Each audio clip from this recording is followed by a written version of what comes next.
Vamos começar esse vídeo diferente. Te pergunto, qual a diferença entre comunicação verbal e não verbal? No decorrer desse vídeo você vai entender a diferença entre esses dois itens para que você então possa conseguir responder essa pergunta. Sobre o assunto que trataremos hoje é comunicação verbal e não verbal. Você sabe o que são? A comunicação pode ser dada de diversas maneiras e com os mais variados recursos existentes, sendo que existe também diversas formas de se comunicar e estão basicamente divididas em duas instâncias: comunicação verbal e comunicação não verbal. Vamos entender o que é comunicação verbal para iniciarmos este vídeo. A comunicação verbal pode ser falada ou escrita e se refere àquela que é verbalizada, quando se utiliza elementos das palavras. Neste caso, o receptor precisa ler ou ouvir para compreender a mensagem que foi transmitida ou que está sendo transmitida. É importante destacar que a comunicação verbal é necessária a utilização de um código comum entre as partes, ou seja, entre o emissor e o receptor. Desta forma, traduzindo, ambos precisam conhecer o mesmo idioma ou, neste caso, que exista uma tradução. Então, pergunto-te, o que é comunicação não verbal? A comunicação não verbal refere-se a todas as possibilidades de comunicação que não envolvem palavras. Então, existem símbolos, figuras, especialmente gestos e expressões corporais que complementam essa forma de comunicação. Enganjando-te aqui com uma pergunta, qual a relação entre comunicação verbal e não verbal? Em comunicação informativa, é muito comum haver uma relação entre comunicação verbal e não verbal e normalmente eles se complementam. Nas ruas, em livros, propagandas, documentos, é muito comum serem utilizados elementos visuais não verbais e verbais. Essa relação é quase que intrínseca ao processo de comunicação entre os indivíduos.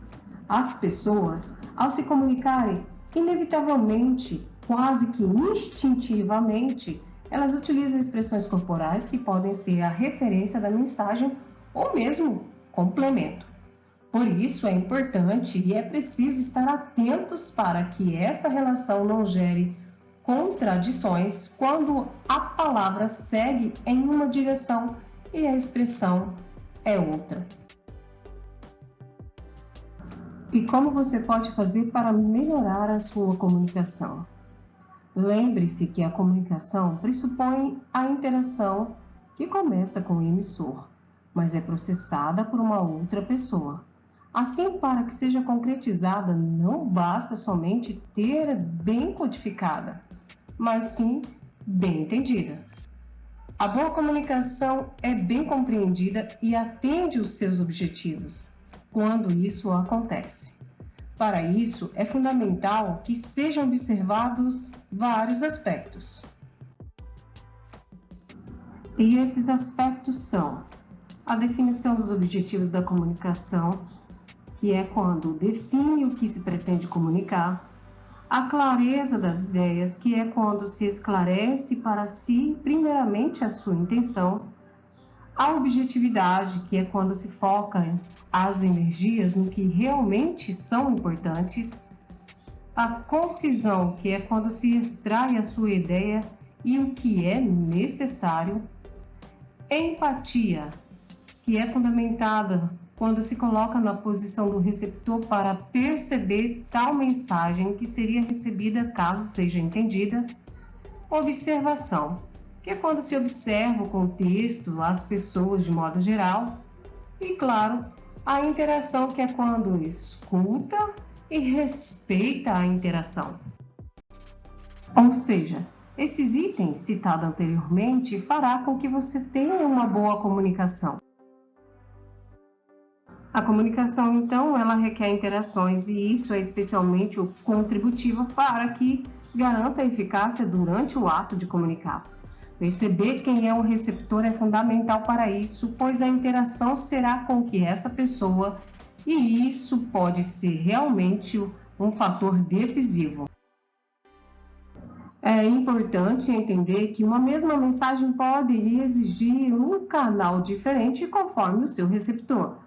Ao intencionar a comunicação e comunicar uma mensagem técnica, por exemplo, é preciso observar se o receptor terá conhecimentos necessários para decodificar essa mensagem com determinadas características. Ou seja, se ele possui conhecimento sobre o assunto, isso fará total diferença sobre o resultado da comunicação. Seja assertivo na seguinte posição: é possível falar qualquer coisa para qualquer pessoa.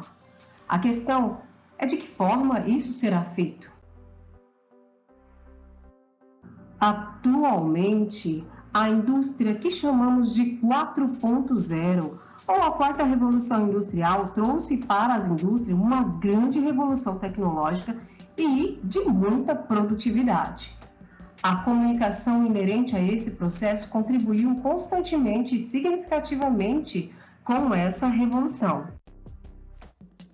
E é claro que a comunicação depois da Revolução Industrial passou a ser muito valiosa e contributiva para a vida de todas as pessoas. Ao se comunicar, os indivíduos expressam as suas necessidades e os seus desejos. Além disso, passam a descobrir um grande mundo e possibilidades de trocas de experiências e de vivências, contribuindo também, não esquecendo, das indústrias.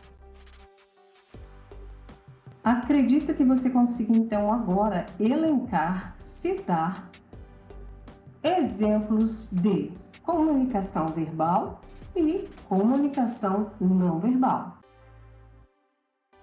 Você se lembra do coronavírus ou chamado pandemia que acontecera com mais ênfase e gravidade nos anos de 2020 e 2021?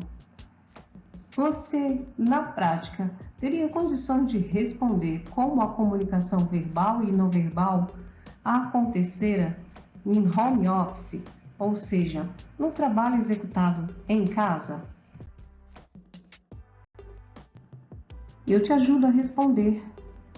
É inevitável que depois da pandemia do coronavírus, o modelo de trabalho em home office ou até mesmo durante o trabalho em home office se expandiu de forma crescente no mercado de trabalho.